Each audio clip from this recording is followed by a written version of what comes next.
안녕하십니까. 지난 시간에 이어서 조사 연구 방법에 대한 내용을 이어가도록 하겠습니다. 교재는 79페이지고요. 조사 연구 방법은 질문지법이라는 게 있는데요. 질문지법은 조사 연구에서 자료 수집을 위해 가장 흔히 사용되는 것입니다. 어떤 문제나 사물에 관한 필요한 사항을 조사하기 위해 주로 객관적인 사실이나 주관적인 의견, 태도 등을 파악하는 방법이기도 하지요. 질문지는 교육 심리학자 스탠리 홀이 19세기 1891년 보스턴의 초등학교에 입학하는 아동의 심리적인 내용에 관한 연구를 하면서 사용되기 시작하였는데요. 오늘날에는 교육 심리 분야에서 뿐만 아니라 사회조사 전반에 걸쳐서 널리 사용되고 있는 방법이기도 합니다. 질문지 제작 시 고려해야 할 점이 있는데요. 어떤 것들이 있냐면 5가지로 교재는 정리하고 있습니다. 첫 번째, 질문지를 통하여 꼭 필요한 정보를 얻을 수 있는가? 저도 그 박사 논문을 쓸 때 면접법도 하고 질문지, 이제 설문지를 돌리기도 하고 그랬는데, 설문지를 돌릴 때 이제 심사하는 교수님들께서 이 설문을 통해서 얻는 정보가 무엇이냐 이런 질문들을 하세요. 이제 저는 저랑 비슷한 연구 논문들이 있어서 그 연구 논문들이 이런 조사 방법을 썼기 때문에 저도 비슷하게 흉내를 내야 되겠다. 처음엔 그렇게 시작을 하는 거거든요. 그랬는데 다른 연구들에 이런 결과가 있는데 굳이 이 방법을 써야 되느냐라는 질문을 던져주셨을 때 현타가 오더라고요.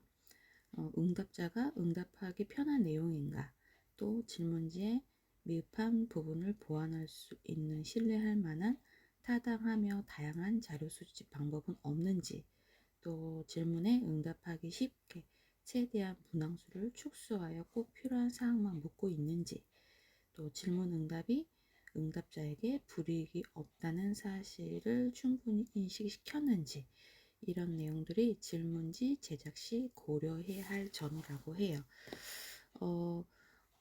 오늘 수행평가의 이 내용을 한번 적어보시는 것도 의미가 있겠다 싶어서 4주 1차 시 수행평가 1번으로 이 문제를 낼게요. 만약에 이제 시험을 낸다면 주관식으로 쏘라는 것도 있을 수 있지만 객관식에서 오지선다형에서 질문지 제작 시 고려해야 할 점이 아닌 것은, 잘못된 것은, 이렇게 해서 여러분이 찾아낼 수 있도록 하는 것도 좋은 내용일 수 있을 것 같습니다. 질문지 문항의 형식은 폐쇄형 질문과 개방형 질문이 있는데요. 폐쇄형 질문은 말 그대로 구조화된 접근으로서 응답을 코딩 처리하고 모든 사람에게 동일한 질문을 부여하는 형식입니다. 이 질문은 응답하기에 편리하며 반응을 수량화하여 분석하기 용이한 것입니다. 주어진 응답 보기들이 다양하지 않을 때 응답하기 곤란하다는 문제점이 있습니다. 개방형 질문은 비구조화된 접근으로서 탐색적 연구로 주어진 질문에 자유롭게 자신의 생각과 의견을 답하는 형식입니다. 응답을 얻은 후에 유형별로 다시 나누고 분류해야 하므로 시간과 비용이 더 많이 드는 부분이 있습니다. 탐색적인 연구를 하는 단계에서는 폐쇄형 질문 이후에 들어가야 하는 질문을 파악하는 데 유용하기도 하지요. 폐쇄형 질문과 개방형 질문 중 어떤 것을 사용하는가는 궁극적으로 조사 연구 결과에 영향을 미칠 수 있다는 것입니다. 우리 교재 81페이지에 개방형 질문의 예와 폐쇄형 질문의 예가 나와 있는데요. 아직 교재가 준비가 안 되신 분이 있다는 얘기를 들었어요. 그래서 개방형 질문의 예가 문항 4가지로 예가 되어 있는데 한번 들려드릴게요. 문제 1번. 당신이 가장 좋아하는 TV 프로그램은 무엇입니까? 두 번째는 당신의 TV 프로그램이 공익성을 갖추기 위해 필요한 것이 무엇이라고 생각하는지. 세 번째가 백화점에서 물건을 살 때 어떤 점에 만족하셨는지, 또 어떤 점이 만족스럽지 않으셨는지, 이런 것들이 이제 개방형 질문의 예고. 마지막으로 백화점에서 가장 최근에 이용한 매장은 어디고, 그 매장에서 근무하는 영업사원의 서비스에 어땠다고 생각했는지, 이런 내용들이 개방형 질문이기도 해요. 그래서 이제 이런 것들을 이제 조사를 여러분들도 경험해 보셨을 거라고 생각이 들어요. 얼마 전에 저도 스타벅스를 이용하는데 그 드라이브 스루의 그 직원의 태도에 대한 부분이 되게 불만족스러워서 쿠폰을 사용하지 못하고 다녀왔던 적이 있거든요. 그래서 그 보통 스타벅스의 그런 컴플레인을 거는 창에다가 너무 기계적인 태도에 서비스를 만족하지 못했다라는 내용으로 설문에 응했던 적이 있거든요. 폐쇄형 질문의 예로는 다음 항목 중 좋아하는 구기 운동의 종목에 모두 V표해 주세요. 야구, 농구, 축구, 배구, 탁구, 기타. 기하께서는 뷔페에 가셨을 때 어느 정도의 식사를 하십니까? 기하를 가장 잘 나타내는 문장에 V 표시해 주세요. 본전 생각이 나지 않도록 숨쉬기 힘들 정도로 먹는다. 평소 먹던 양보다 조금 더 먹는 편이다. 대화를 주로 하기 때문에 많이 먹지 않는다. 뷔페에 가본 적이 없다. 여러분은 어디에 해당되시나요? 본전 생각이 나지 않도록 숨쉬기 힘들 정도로 먹는다.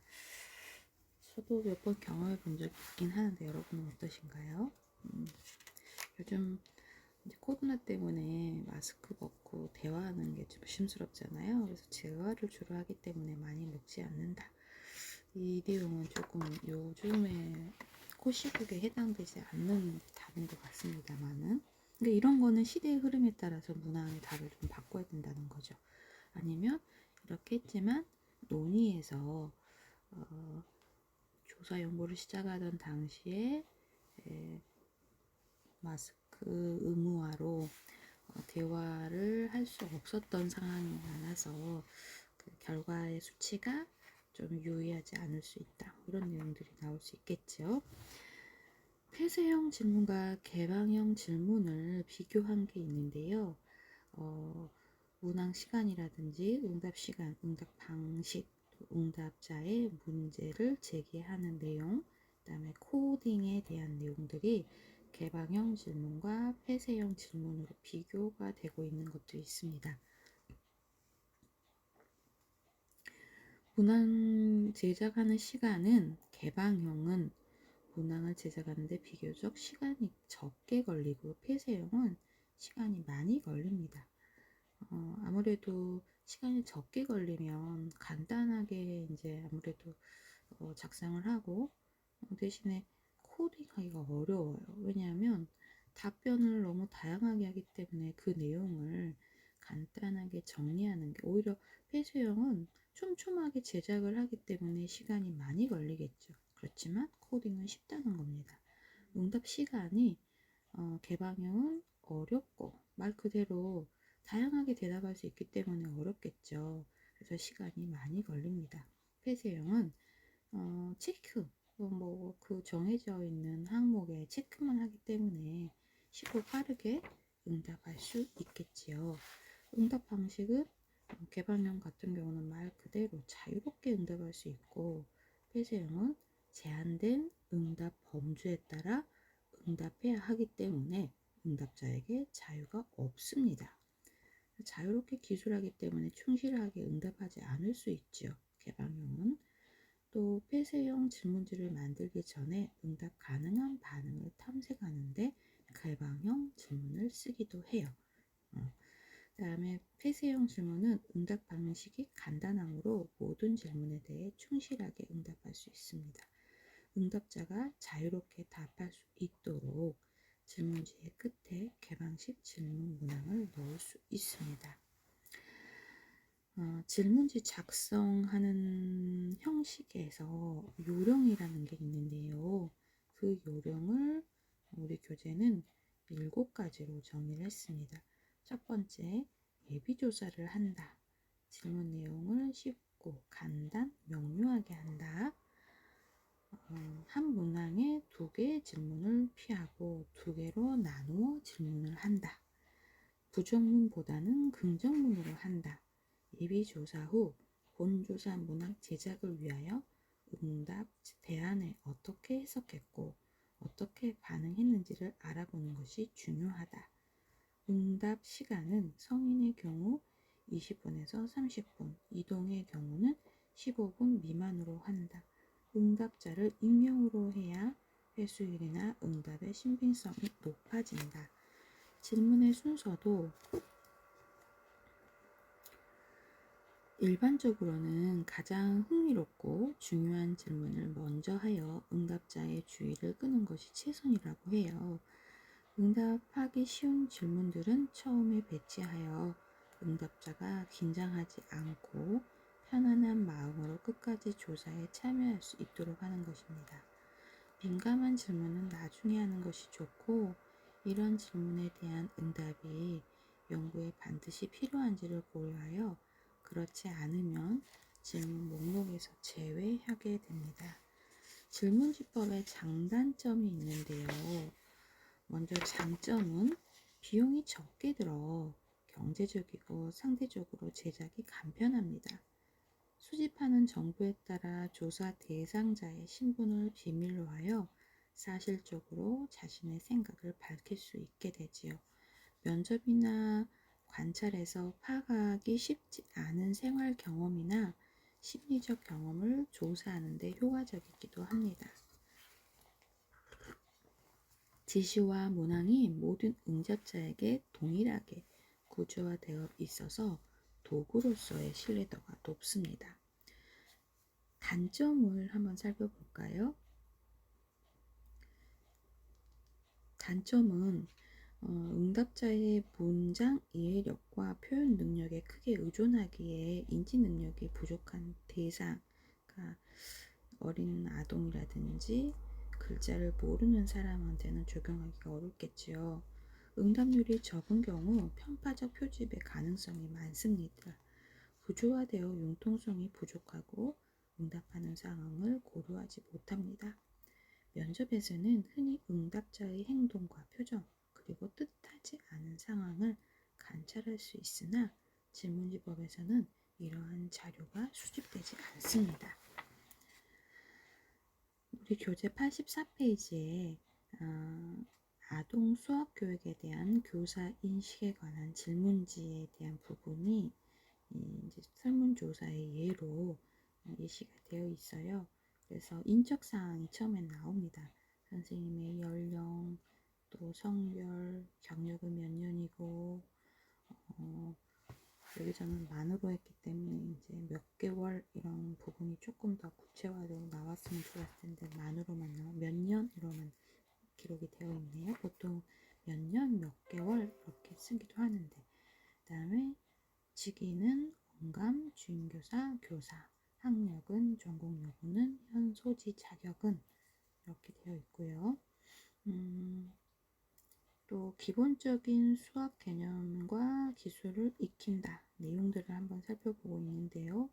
여기에서 수를 읽고 쓸 수 있는 능력을 기른지, 또 설문조사에 의해서 아동 수학 교육에 대한 교사의 인식에 대한 내용이기 때문에 한번 그 내용들을, 그래서 이 설문지도 내가 얻고자 하는 것이 무엇인지에 대한 방향에 대한 부분들도 내가 만들긴 하지만 선행 연구, 앞서 어떤 연구들이 이런 비슷한 것들이 있는지 그 설문지를 여러 가지를 믹스해서 그 중에 내가 취하고자 하는 방향에 대한 부분으로 좀 많이 다듬는 작업들이 필요하긴 합니다. 그래서 수학적 사고나 상황, 그림, 상징, 언어, 도표 이런 표현으로 의사소통할 수 있는 능력을 기르고 수학적 계산 능력의 기초를 기르고 지식을 활용할 수 있는 문제 해결 능력을 기르고 수학적인 문제 상황에 창의적으로 접근할 수 있는 능력을 기르고 수학에 대한 자신감을 갖게 하고 일상생활에서 수학적 경험을 즐기고 수학의 가치를 인식하게 하는 부분들이 이제 우리 설문조사의 예로 인식에 관한 수학 교육에 대한 교사의 인식에 관한 설문 내용들이 우리 교재에 문항 11가지로 해서 폐쇄형도 있고 개방형도 좀 있어요. 그래서 기록하는 여러 가지 범위, 또 문항에 대한 체킹 이런 것들이 되게 좀 좋은 예로 잘 안내가 되어 있네요. 조사 연구 방법에는 평정 척도라는 방법이 있는데요. 그 첫 번째가 평정의 숫자 척도라는 게 있습니다.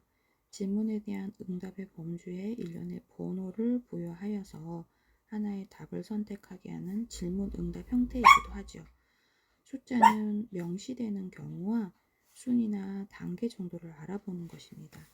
아동의 경우는 단어, 문구, 그림으로 나타내어 아동의 생각과 가장 일치하는 것을 선택하도록 하는 경우도 있습니다. 예를 들면 성인의 경우는 5점 척도로 매우 그렇다, 또 그렇다, 보통이다, 그렇지 않다, 전혀 그렇지 않다. 이렇게 5점 척도로 응답을 제시하고 응답자가 그 중에 선택할 수 있는 부분이 있습니다. 어린 아동은 척도를 단순화하여서 3점 척도로 그렇다, 보통이다, 그렇지 않다로 선택할 수 있게 합니다. 때로는 문자와 숫자로 제시된 척도를 이해하기 어려운 경우는 단순화된 그림으로 표현된 척도를 사용하는 경우가 있습니다. 예를 들면 활짝 웃는 표정, 살짝 웃는 표정, 중립적인 표정, 살짝 찡그린 표정, 많이 찡그린 표정의 그림을 보여주고 그 중에 가장 자신의 기분과 가까운 표정을 고르도록 하지요. 그래서 사실 어린이집이나 유치원에서 이 단순화된 그림 표현된 척도를 많이 쓰기도 해요. 오늘 어린이집이나 유치원에서 활동했던 것들 중에 어떤 것이 가장 좋았는지, 그래서 활짝 웃는 표정, 살짝 웃는 표정, 중립적인 표정, 살짝 찡그린 표정, 많이 찡그린 표정, 이 단순화된 그림 표현 척도 참 누구 아이디어인지 참 좋지 않나요? 도식 척도를 한번 살펴보도록 하겠습니다. 도식 척도는 양 극단에 서로 반대되는 문구를 인식하여서 응답자가 자신의 생각을 응답으로 표시하도록 하는 형태입니다. 도식 척도의 예로 부모님은 아동용 만화 영화를 보고 나는 어떤 점을 느끼셨나요? 별로 폭력적이지 않다, 매우 폭력적이다. 별로 교육적이지 않다, 매우 교육적이다. 별로 도움이 되지 않는다, 매우 도움이 된다. 세 번째 의미 분화 척도라는 게 있습니다. 이것은 개념의 의미를 수량화하여 측정하는 것입니다. 가령 어떤 대상에 대해 평가를 하고자 할 때 상반되는 두 개의 형용사 사이에 놓인 7점 척도 평정을 예로 들 수 있습니다. 7점 척도라는 게 있네요. 그래서 의미 분화 척도의 예가 우리 교재 87페이지에 좋다, 나쁘다, 강하다, 약하다, 밉다, 예쁘다, 똑똑하다, 바보 같다. 그래서 하나, 둘, 셋, 넷, 다섯, 여섯, 7칸의 그 구획이 정해져 있어요. 그래서 부모가 자신에게 야단을 칠 때 어떤 생각이 드나요? 이렇게 질문의 내용에 대해서 의미 분화 척도라는 게 7점 척도로 안내가 되어 있는데 한번 교재를 살펴보셔도 좋을 것 같습니다. 리커트 척도라는 게 있는데요.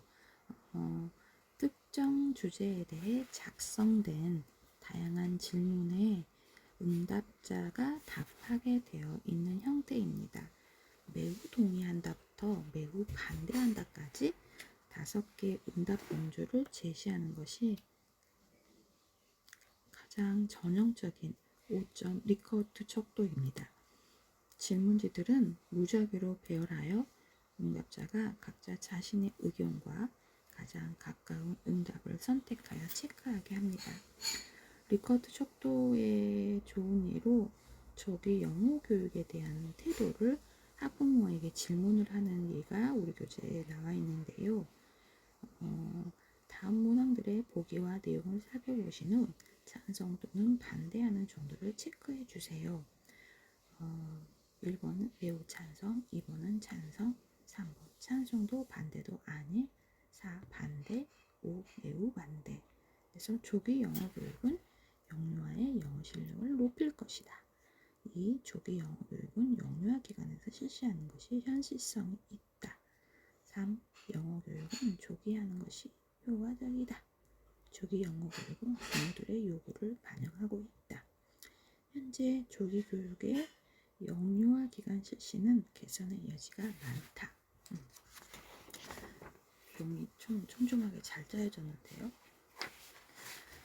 세 번째, 면접법에 대한 부분을 살펴보도록 하겠습니다. 면접법에 대한 이제 정의를 살펴보는데요. 언어적 표현이 가능한 아동이나 부모 또는 교사와 직접 만나서 언어적인 반응을 통하여 여러 가지 자료를 수집하는 방법입니다. 특히 면접법은 인지적 영역뿐만 아니라 아동이나 부모의 태도, 흥미, 이성 등에 관한 정보를 얻기 위해 사용하는데요. 이러한 면접법에서는 면접 대상자의 상황에 따라 융통성 있게 질문을 하고 질문에 대한 응답뿐만 아니라 감정, 태도, 표정, 어투, 비언어적인 행동이나 주변 환경과 같은 정보도 함께 관찰할 수 있으므로 다양한 정보를 많이 얻을 수 있습니다. 면접법을 사용하면 면접자와 응답자 간에 라포를 형성할 기회가 있으므로 응답자가 조사에 더 깊이 참여하게 되는 장점이 있습니다. 또한 응답자는 면접자와 대화하는 것이 즐거울 수도 있고 질문이 명확하지 않을 때 추가로 물어 질문을 제대로 이해하고 응답할 수 있습니다. 면접법에 대한 유의사항을 살펴보겠습니다. 면접에서 면접자의 역할이 매우 중요하죠. 지난 시간에 저도 이제 면접을 하는데 제가 이제 그 혁신도시의 가장 큰 한국전력공사 어린이집 원장을 했어서 아무래도 그 이제 인맥이라든지 보이지 않는 그런 직위 이런 것들이 있어서 저에게 맞는 친분이 있었던 것들이 있었기 때문에 저에게 맞는 대답을 하려는 것들이 있어서 저 말고 다른 면접에 이제 훈련을 시켜서 면접에 대한 참여를 하게 했었는데 그런 면접자의 역할은 아무래도 중요합니다. 그래서 그런 객관적인 입장에서 공평히 하는 부분의 체킹을 위해서 하루에 일당을 30만 원 주고 그 면접에 참여하는 그 대상들한테 면접에 대한 부분을 질문을 할 수 있도록 그런 부분들을 훈련을 시켰던 부분이 있고 그래서 되게 비용 지출이 좀 많이 들었다라는 얘기를 지난 시간에 했었는데요. 그래서 면접자는 객관적인 입장에서 공평해야 하며 우호적인 태도를 취해야 합니다. 특히 성공적인 면접을 위해서는 면접자의 자질이 중요할 뿐만 아니라 면접 대상자의 협조가 필수적입니다. 면접 대상자가 면접에 응할 태세를 갖추고 있어야 면접이 순조롭게 진행될 수 있기 때문입니다. 면접자는 면접 대상자가 면접에 협조적이고 수용적인 태도를 갖도록 친밀한 관계 형성을 위해 노력해야 하는 부분이 필요하지요. 면접에 다양한 유형이 있는데요. 첫 번째 구조화 정도에 따른 분류로 구조화된 면접은 표준화된 면접이라고도 합니다. 사전에 체계적인 계획을 세워 질문의 내용이나 순서를 정해진 계획에 따라서 진행하는 면접 방법이기도 하지요. 질문지처럼 가능한 응답의 보기를 제시하고 그 중에서 선택하도록 할 수 있습니다. 미리 정해진 좁은 영역의 주제에 대한 자료를 조사할 때 사용하기도 하지요. 비구조화된 면접은 면접 계획은 세우되 목적을 명백히 하고 방법은 면접 목적에 크게 벗어나지 않는 한 면접자에게 일임하는 방법이기도 합니다. 그래서 면접자는 수동적이고 비지시적인 입장에서 면접을 진행하며 응답자에 따라서 다른 방식으로 면접을 진행할 수 있습니다. 면접 대상자의 수에 따른 분류로 개별 면접은 면접자와 면접 대상자가 1대1로 면접을 하는 방법으로 단독 또는 면접 또는 단독 개별 면접이 있습니다. 집단 면접은 면접자와 면접 대상자 중 어느 한쪽이 2명 이상이거나 양쪽이 모두 2명 이상으로 구성되어 한 장소에서 면접이 동시에 이루어지는 방법입니다.